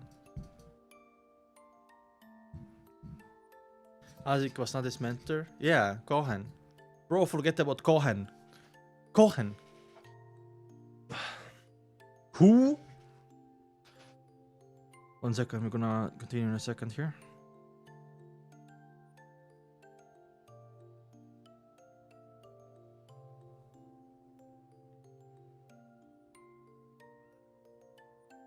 Okay, let's go. 58. A train of thought. The next day, Monday morning! Klein, who had the day off, didn't leave home. Instead, he gave Melissa his letter directed to mentor Gohan, Quentin, and more than enough money to buy stamps. He entrusted her with the job of mailing the letter at the post office near the Tingen Technical School where she studied. After breakfast, he slept in to make up for the lack of sleep caused by the previous night's work. He only woke up because of his stomach rumbling close to noon. He heated up some leftovers from the night before and ate them with a loaf of rye bread. Klein grabbed a newspaper and entered the bathroom on the 2nd floor. Whenever he did that, he could not help but sigh at the lack of a cell phone. After about 7 or 8 minutes, he left the toilet refreshed and washed his hands. Then returned to his bedroom and locked his door. Klein drew the curtains, lit up a gas lamp and cogitated for half an hour. He practicing his spiritual vision, spirit housing, Dowsing Road for half an hour. He spent another hour mentally reviewing the mysticism knowledge he gained recently. After doing that, he ripped up an old newspaper and crumbled them into a few balls. He wrote on them moonflower candle, full moon essence oil, and other names of materials. He followed and described steps of ritualistic magic in his head in order to master every little detail until he was entirely familiar with it. He didn't intend to try ritualistic magic because it was both a waste of materials, also easily attracted danger. He repeated again and again until he picked up his silver pocket watch patterned with wine leaves and took a glance. He realized that it was 2:45. He considered for a few seconds and brought the scraps of old newspapers to the kitchen on the first floor to burn them. While doing so, he made sure he was in an optimal state of mind as he prepared to tarot gatherings.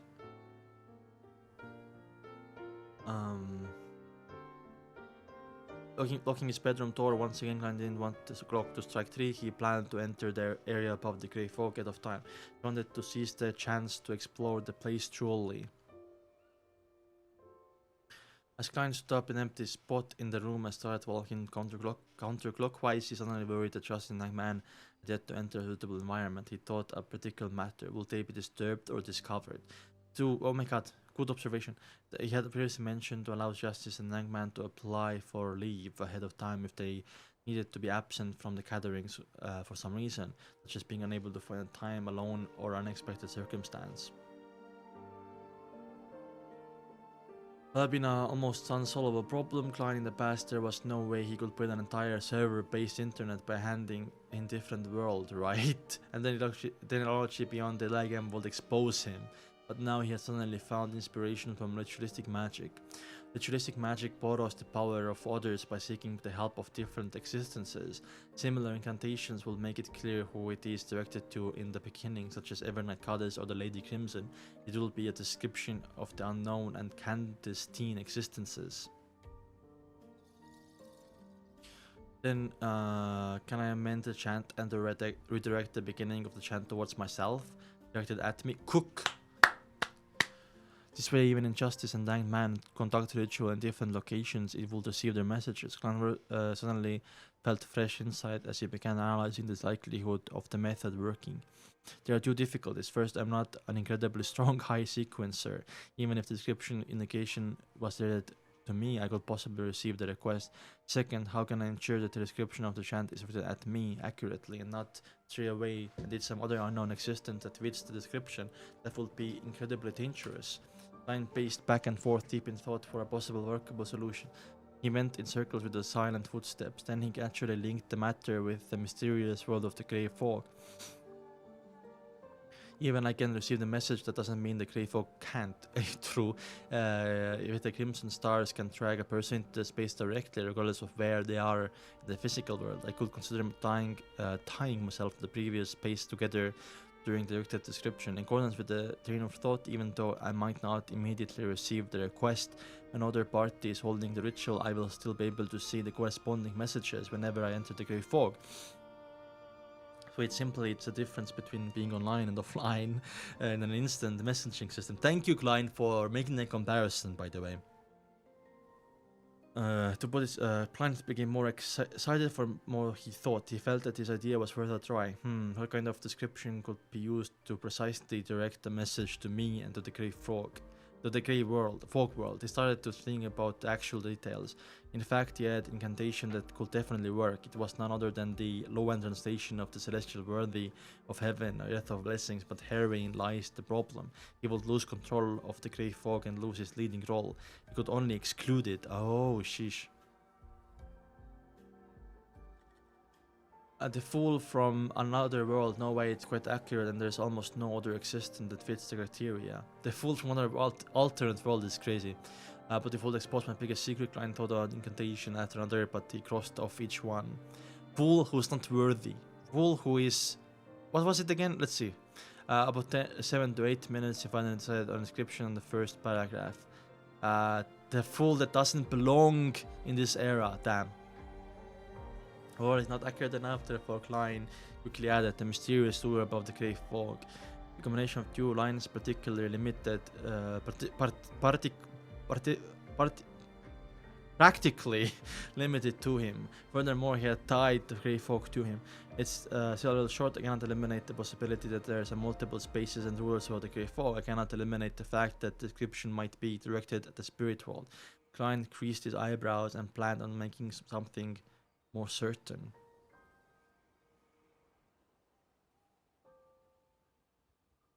Okay, Nightwalker, that's shush.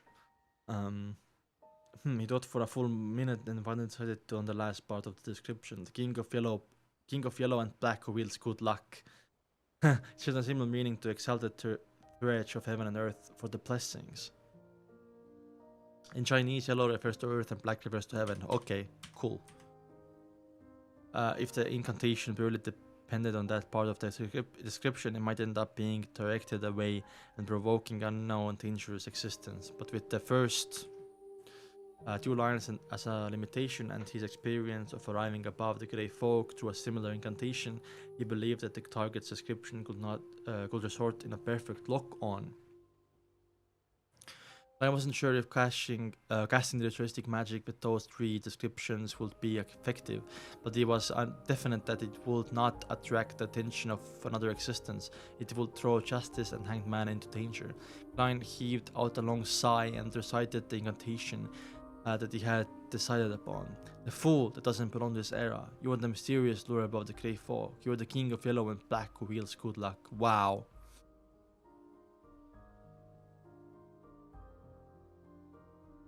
Time out, Knight. Do it.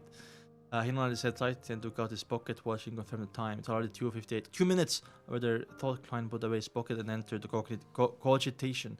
He soon ascended and took 4 steps counterclockwise to form a square. The most ferocious noises and heart-stirring roars were heard once again. He felt a headache that was even harder to deal with than the pain of consuming the sear potion. Jesus, the pain was not sharp that tore through his head. It was throbbing pain that made him manic and irrational. It was pain that left him in chaotic confusion. Klein controlled himself using cogitation and tried hard to ignore the voices. Jesus. The muttering murmurs receded like the tides. His body became ethereal. Along with his spirituality, everything seemed to float. The boundless grey fog appeared before his sight, the crimson stars at varying distances from him, just like pairs of eyes. Above the grey fog stood a place lofty and towering like the home of a giant. It was as though it had been there for millions of years. All Klein did was will it, and it disappeared from where he was, reappearing at the seat of honor at the long bronze table with 22 high-backed chairs. The effect of the ritual is definitely fixed, Klein muttered. He tapped his clapella gently and allowed the fog to engulf him, once thicker than before. According to the description of the Hanged Man, if Justice had become spectator, it would be best not to reveal any of his sticks before her. Without any time for exploring, Klein extended his right hand and formed an invisible connection, connecting him to a familiar kingdom of stars. Interesting, though, by the way. Now, when Audrey is a spectator, which is like right now, right? She made 2 potions last time. She can study Klein even harder. I wonder if she's gonna get into his head somehow. Okay, masters. What's up, Scratcher? On the roaring blue waves of the Sonia Sea, an ancient sailboat was sailing with the wind. Alger Wilson locked himself in the captain's cabin and made the coast ship provide him the best protection. Okay, let's go, Alger. Let's see. He opened the pocket watch before him and lay next to brass sextant. The clock was ticking without joy as it exuded nervousness. When the hour hand, minute, and the second hand aligned, there was an explosion of crimson before Alger Wilson. It ignored the layers and layers of protection he had placed over himself. Sighs reverberated across captain's room. His sigh reverberated across the captain's room.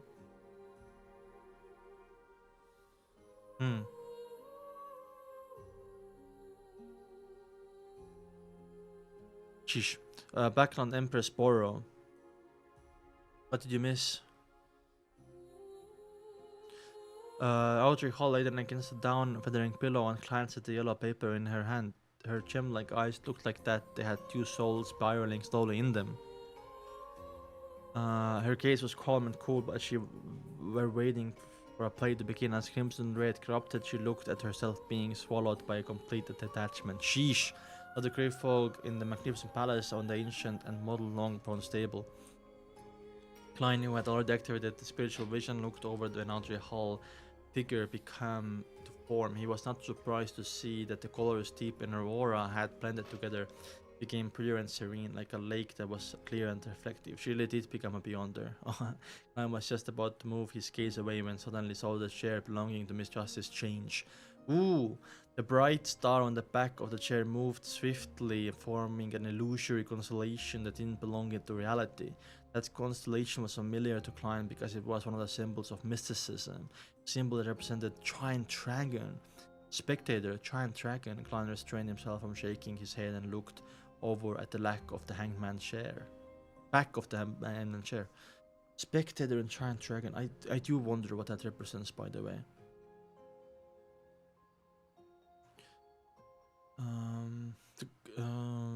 Practically speaking, it was possible for him to see the back of the chair from his angle, but this was where he was in control. Everything presented itself according to his will. Sheesh.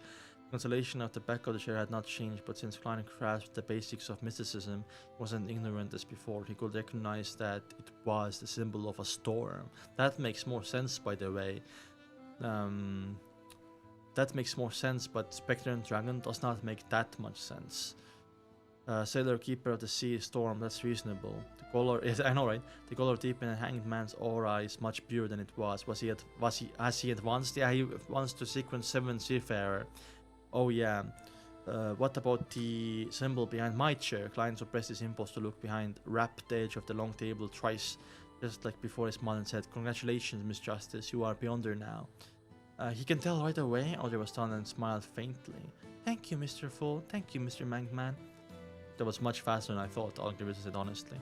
Klein didn't continue the topic, but wrapped his capella and said with a smile, "Ladies, sir, have either of you found Roselle's diary?" By the way, exciting stuff ahead, but let me just say this thing. Klein's symbol behind his chair looks very close to the secret order symbol. That's because of Zarathul, right?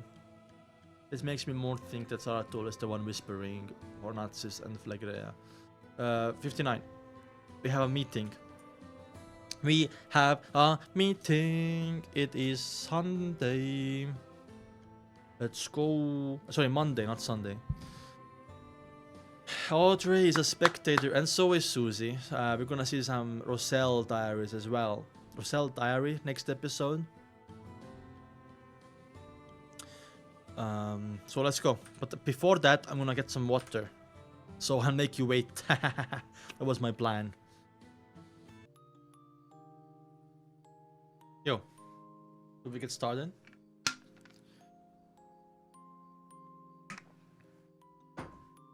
I thought debate was bad. Wasn't it like butchered? Like really badly? Upon hearing the fool's question, now they did not immediately answer like in the past. Instead, she widened her crystalline eyes and glanced at the hanged man with a scrutinious attitude. Olger subsequently subdued his body emotions. After a few seconds of silence, he said, "I found 2 pages of the Emperor's Cell's diary and have memorized their contents." "I have 1 page," Audrey, whose vision was obscured by the fog, said as though she has removed from conversation. "Pretty good." Klein did not allow him joy or disappointment be noticed from his voice. He felt joy as there were 3 full pages, but disappointed also because there were only 3 pages. The duality of a man. Their initial research of the diary was definitely easier, for all they had to do was ask through their connections and channels they're already familiar with. Collecting the pages will become more and more difficult as time went on, as it would involve more and more elements. "Should we express them now?" Audrey inquired with a calm tone. Yes, Klein simply nodded. He maintained his posture without any change. He had to be cautious in front of the spectator. As he finished the sentence, piece of yellowish brown coatskin parchment and dark red fountain pens appeared in front of Audrey and Olger. The two of them picked up their pens and started to recall the symbols they had seen. They also infused the emotions on expressing them out silently. The lines of text appeared on their coat skins. Some of them appeared proper, some of the delicate, some slanted. In a mere minute, the contents that Olger and Audrey had forcibly memorized were all written. Klein wheeled with 3 pieces of parchment into his hands. He gave the pages to a cursory glance and realized that some of the grammar was wrong. There were also missing and wrong words in the content. That's okay though, if you can make it out, then it's fine. But experimentation had proved that correct sequencing of words to some extent did not affect overall comprehension of Chinese. Yet Glenn was also not afraid of missing words since they often read web novels filled with censored asterisks. Okay. 8th of April, I stood up the bow of Black King and edged my arms. Okay, let's see. 8th of April, I stood at the bow of Black King and stretched my arms, saying to Krim and Edwards, my fortune is yours for the taking, but you'll have to find it first. I left everything I own at the end of the Fog Sea. They did not understand my humor at all. I even asked if I really had other treasures. How boring you can be my 4 horsemen of the apocalypse if you keep at that. Holy shit.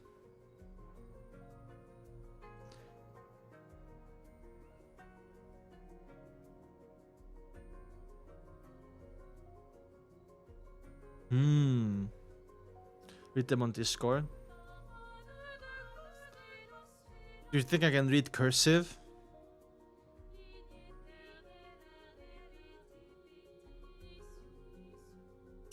April 8th, I stood at the bow of the Black Throne. I can. And stretched my arms out as I said to Krim and Edwards, my fortune is yours for the taking, but you have to come find it first. I left all of my riches at the ends of the misty sea. They did not understand my humor at all. And they even asked if I really had other treasures. How boring. You can't be my 4 horsemen of the apocalypse if you keep that up. And I need to be shit. This is so cool, by the way. April 11th, I discovered a so, by the way, the Fogless Sea is when they sent people to look for the land of God, right? But he failed. He says Misty Sea. In this book, it says Foggy Sea. I did not understand your humor at all either, little bro. I did not understand your humor either. April 11, I discovered a nameless island off the course of the safe sea routes. These are a good number of extraordinary species here. No, I prefer calling them extraordinary beings. It sounds cooler that way. Besides, there's a plethora of strange creatures on this island. I believe that if Tarwin himself had transmigrated here, there would be no way he could have written his theory of evolution. Wow! I wanna see those fucking creatures. Holy shit. Besides, this is plethora of strange creatures. No way he would have written a theory of evolution, yeah. Torwin mentioned, by the way, the Fog Sea and the Sonia Sea are different. Okay. I see. Makes sense. April 15th, Krim is acting a little odd. He has been infected by something. Interesting. Was lost control maybe? October. I don't know what order this goes. You have the order mixed up because April and then May is here. Is next May? No, it's not messed up. I should not read it like that because I can hear clients monologuing. When did Emperor Cell, who was born in the Intis Kingdom, set off on a voyage? The Fog Sea should be at the sea west of the Intis Republic. Yeah, I need to use historical information from the library to cross-reference this. Then quickly finished reading a page, casting his gaze to the back of the piece of paper. What's west of Intis Republic, west of the sea? That's where he was sailing. I'm guessing he was sailing the Forsaken Land, right? Okay, Masters, 2nd of October. So this one. Said to better me to. They decided to betroth me to Matilda. Matilda is such a. I don't know. I'm sorry if you called Matilda, by the way. It's an ugly name. I'm so sorry. Of the Abel family, without such as consulting me first. Heavens! I haven't even met her. No, I must decline. Who is keeping you in a chokehold, my guy? Who's controlling you? Who's marrying you off? No, I must decline. Even if I were to run away from home, survive on my own, and suffer the vicissitudes of life, I must fight against this arranged marriage. Huh.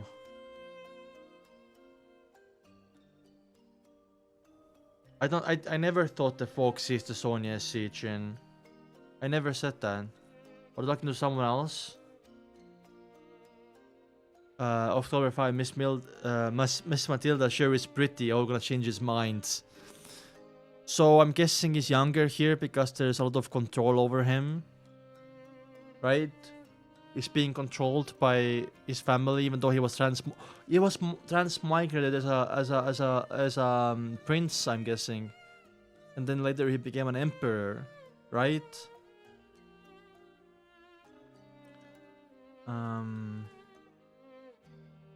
5th October, Miss Milda is really pretty. Now I need how it worked out.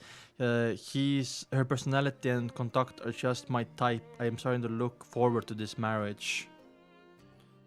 It was in a small noble branch. Oh, maybe, yeah. True. This was before he was an emperor. Oh, I read that before it was deleted. I'm sorry. Sometimes I catch this stuff. 6th of October, yeah.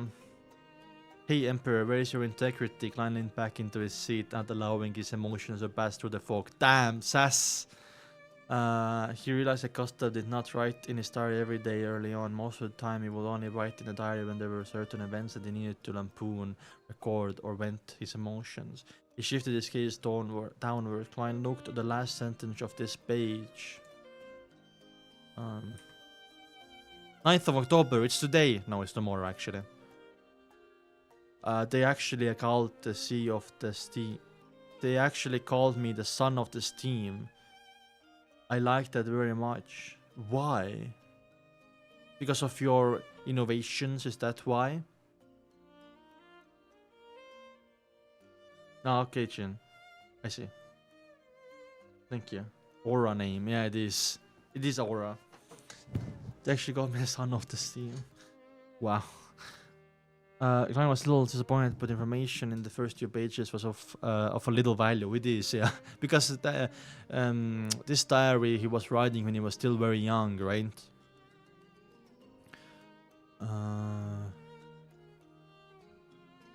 Where am I? He did not turn sullen. He moved the third page to the top. This page had content written on both sides of the paper. 21st. The Church of the God and Craftsmanship gave me two choices, the beginnings of two sequence pathways. One of them is the Savant, the complete sequence pathway they possess. The other is Insider? What? Mystery Briar. What the fuck am I reading, bruv? Is Insider. Is it another name for Mystery Briar? Which they obtained from the aesthetic order of Moss. But likes the higher order formulas. So he chose Savant, right? My choice was easy. Savant, the one that has a complete sequence pathway. Although wielding more information on mysticism can be helpful in my goal of returning home. The problem is that transmigrations necessarily requires help from an external entity. Given that I'm not yet strong enough on my own, since I do not know if this external entity will be benevolent or malicious, I cannot control it, which means it could be very dangerous. If that's the case, why not become more powerful myself and return by relying on my own abilities? Therefore, the completeness of the sequence is the most important factor in my consideration. I feel like if he had the Kree Fog ability, he would write about it, right, in Chinese. He hasn't yet. But he does say here, If that's the case, why not become more powerful for myself and return by relying on my own abilities? He mentions his own abilities, right? Which makes me think maybe he did have the Grey Fog ability as well, but he hasn't written about it, or if he has written about it, if we haven't seen the page yet. Oof.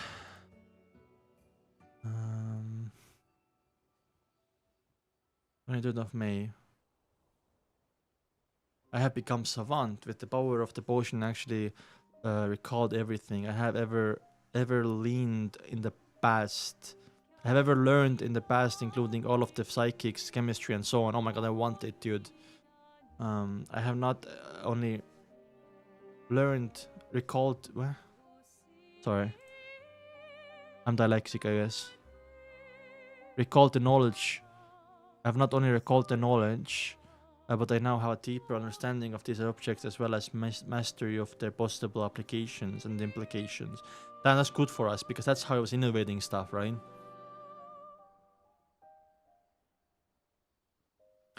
Now I have a deeper understanding of the object as well as mastery of their possible application and implications. Aha, this is a class specially tailored for a foreign transmigrator like me. I'm able to express my advantages to the greatest extent. I have to say that if I were to return in my present state to my final year of high school, oh my god, I will definitely sank first. If I could further specialize in an area, it won't be too hard for me to become a scientist. Fuck. He's a fucking high schooler, so he's like 16 years old. That's crazy. Rosell, 16 years old. At least like before he transmigrated. And by the way, the era, like I said, has to be after Simplified Chinese, which was in the 50s, I think. So we know that Rosell wasn't from like the 18th century or whatever, or like 19th century. It was from at least 1960. I think it's better to read from the novel instead of these images. I like it.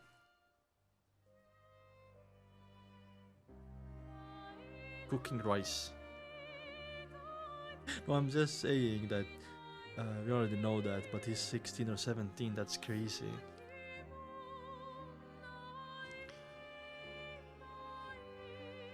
Okay, so Klein didn't comment anything about him being last year of high school. Okay. It's canon, of course. May 26th, I am enjoying my role as a savant. Something odd is worth mentioning when I go about my life as a savant, doing things that are in line with this role. Murmurings that once drove me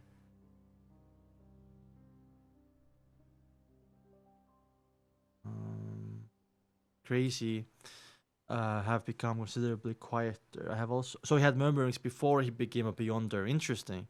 I've also, so maybe that did have the Grey Fog. Also, I've been able to control my occasional temper outburst, and I have recalled the matter of the diary. It's this the mysterious Mr. Saratul meant by acting the part. This could be the key to solving the side effects of the potions. Okay, it's the last one, right? Ooh, that's it.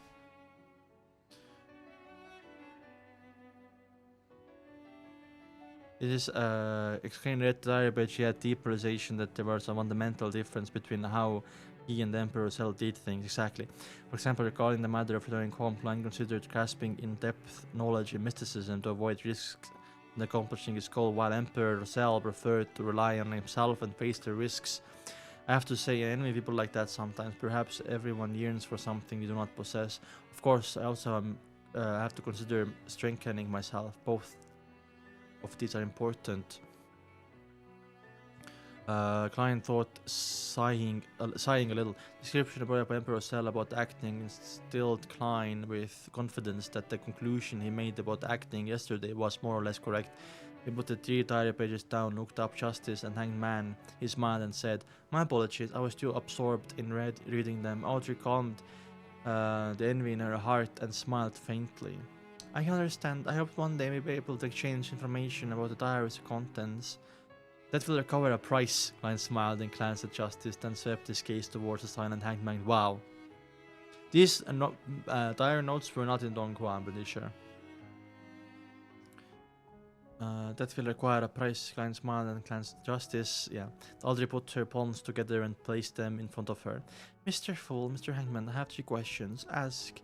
If you think that answers warrant a high price, tell me what you want. I will try my best to seek it. No problem, Olger answered succinctly. Klein nodded and leaned back further, making himself comfortable. Audrey thought for a second and said, the first question is, what does acting really mean? I realized that the remnant psyche in the potion has a minute effect on me. That's because I've been acting as a spectre all this while? Alger did not speak. Instead, he looked at the fool, as though waiting for him to give an answer. Klein rubbed his finger on the edge of the table and said in a relaxed tone, let me explain with this analogy. Imagine the core powers of your potion as tightly guarded castle. The remnants of the psyche that can cause flashback resides within the castle. Our goal is to get rid of it and become the true master of the castle. Oh my god. Interesting. There are 2 ways we can do that. The first is to forcefully invade the castle. There is no guarantee that this will work. You will most definitely injure yourself unless you can suppress it with absolute power. But of course we are not equipped to do that. Second way is where you get the owner of the castle to extend an invitation. This invitation can allow us to slide through the scrutiny of cards and infiltrate the castle.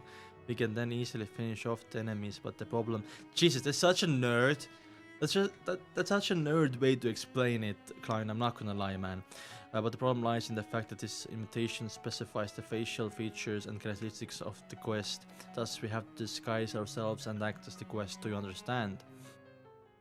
Holger immediately asked, as if he had anticipated this reply. Then what the aforementioned invitation is the name of the potion sequence. That's right, Klein answered with great affirmation. Wow, okay.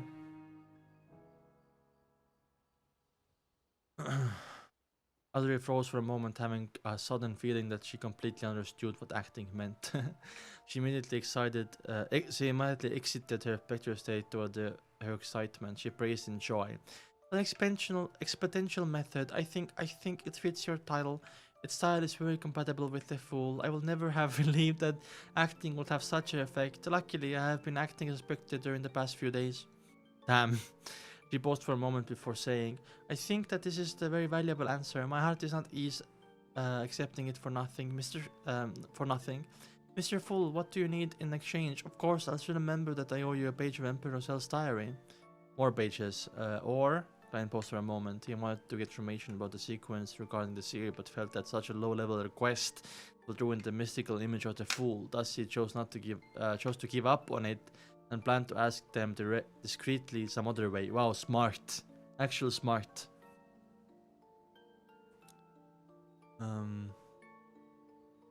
It's just that I just had once recently and have yet to complete to digest the zero potion. He consoled himself and added on without expression. Anything regarding the Anticorn's family, even if I'm already aware of them myself. Unger remained silent for a few seconds. He looked at the top of the long bronze table for a moment before slowly opening his mouth.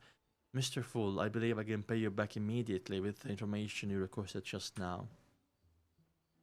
Oh my god, that jump scared me. 60. Let's go. Diary pages, I loved it.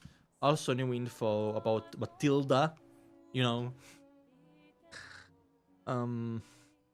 Yeah. Mention of Saratul, savant. He is a high schooler before transmigration. He's a noble because he had an arranged marriage. Mentioned treasures were joking about something. I did not understand his humor either. We'll see.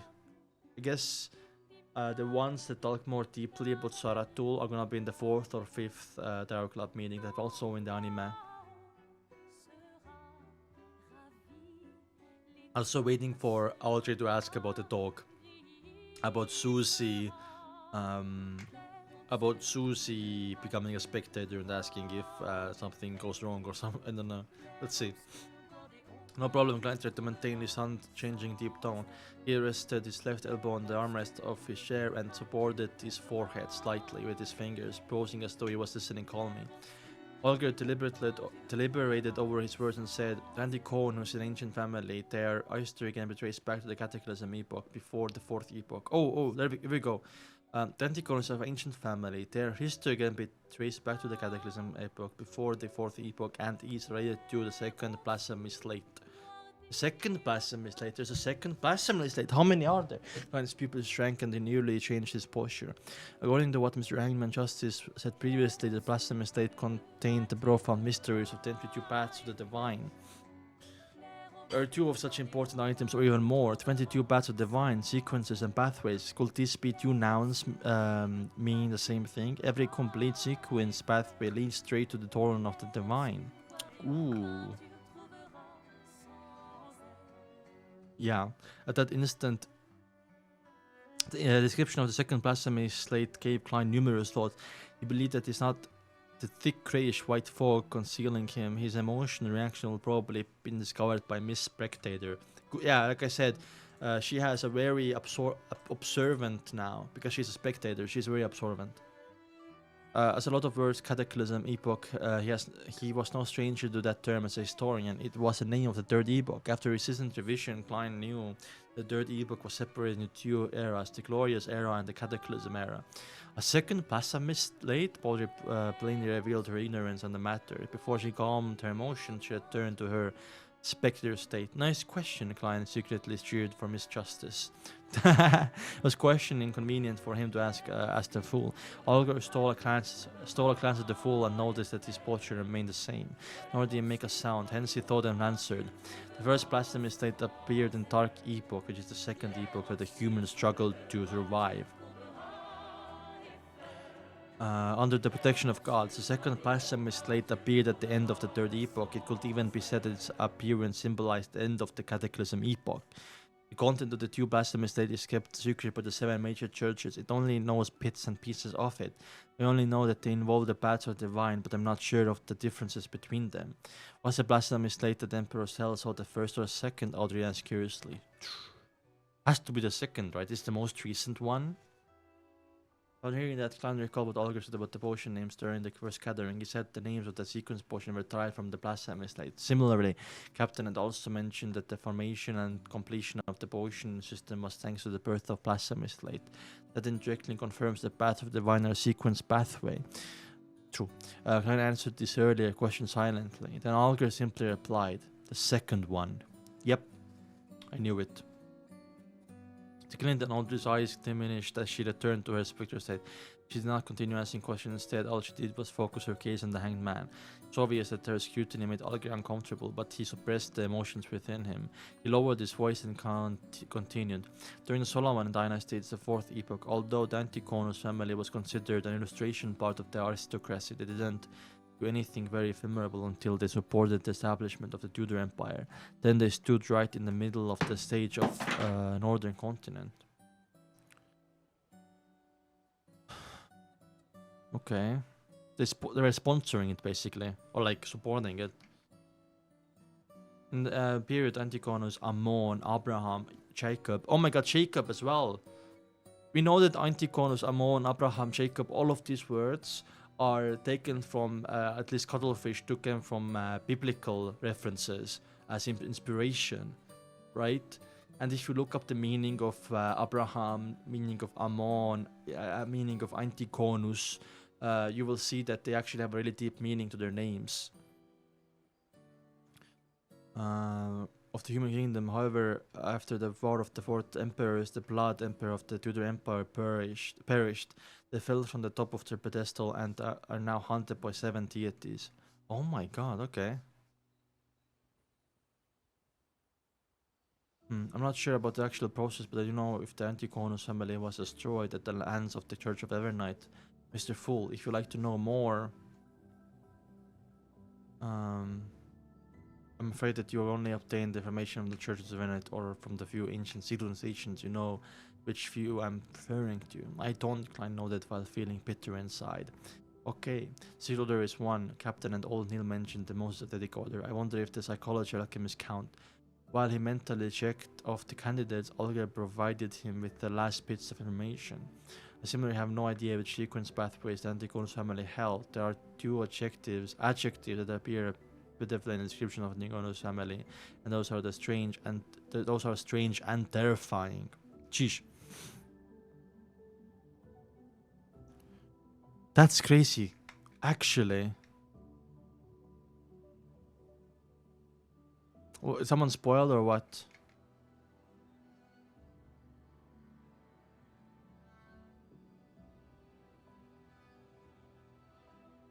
Okay.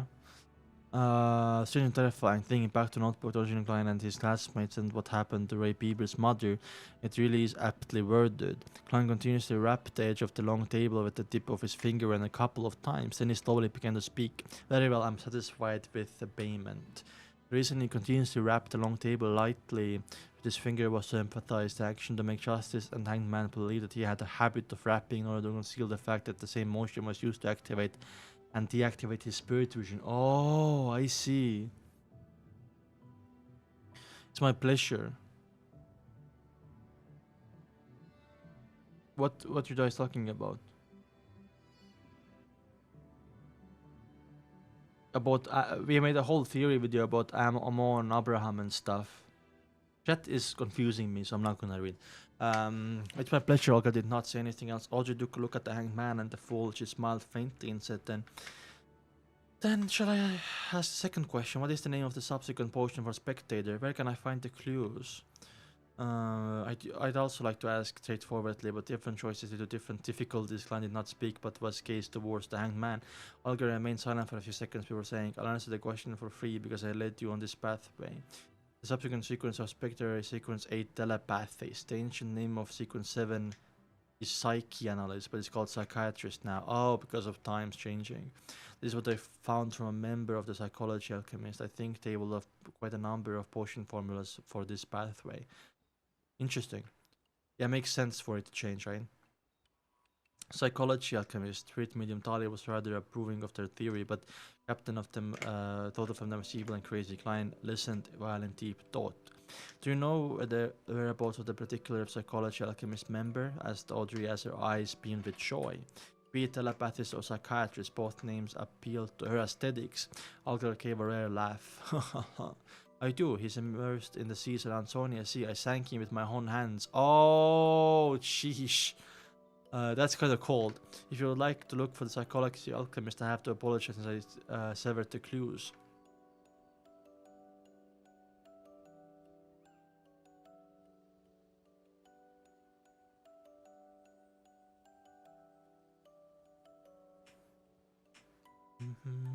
He was not worried about justice would find his identity through his prescriptions because he did that on his own. It was the public eye. Sank. Audrey was at loss of how to reply or what expression to wear.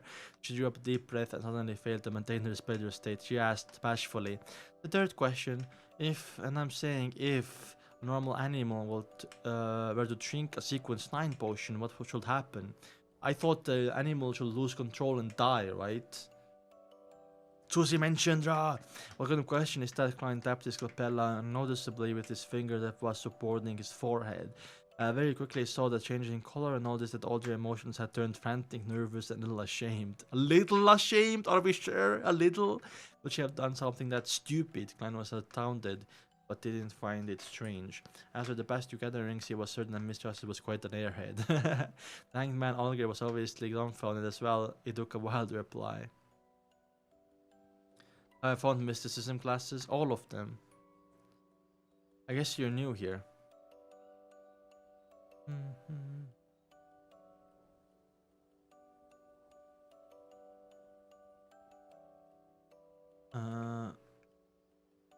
Normal animals do not have the brains of humans.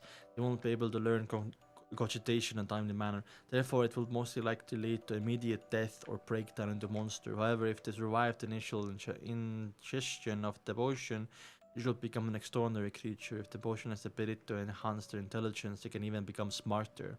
Alright, Audrey breathed out a silent sigh and nodded while saying with a relaxed tone, I have no other questions.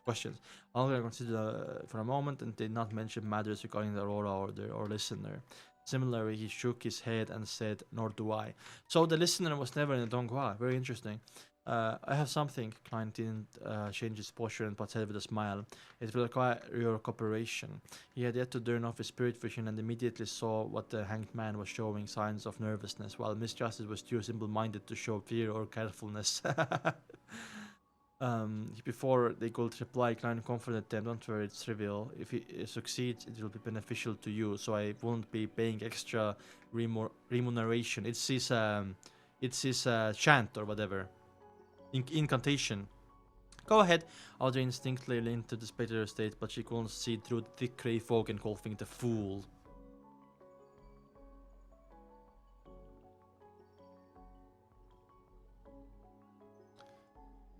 Mixed moonflowers, gold mint slumbers, flowers fingered, citron and rock rose. Together they then distill it, extract it for the essential oil, then pour a drop onto each candle. Audrey listened with a piqued interest as she recorded all that what he said. When he was done, she asked, "What about the incantation, Mr. Fool? Was it a responding incantation?" Olger stopped writing with the fountain pen in his hand as well. He turned his head to look at the fool. Klein, who was immersed in the grey fog, tapped the edge of the long table with his finger lightly and said calmly and monotonously in Hermes, "The fool that doesn't belong to this era. You are the mysterious ruler above the grey fog. You are the king of yellow and black who wields good luck." Damn. I love that. I love that. I love that incantation. It's called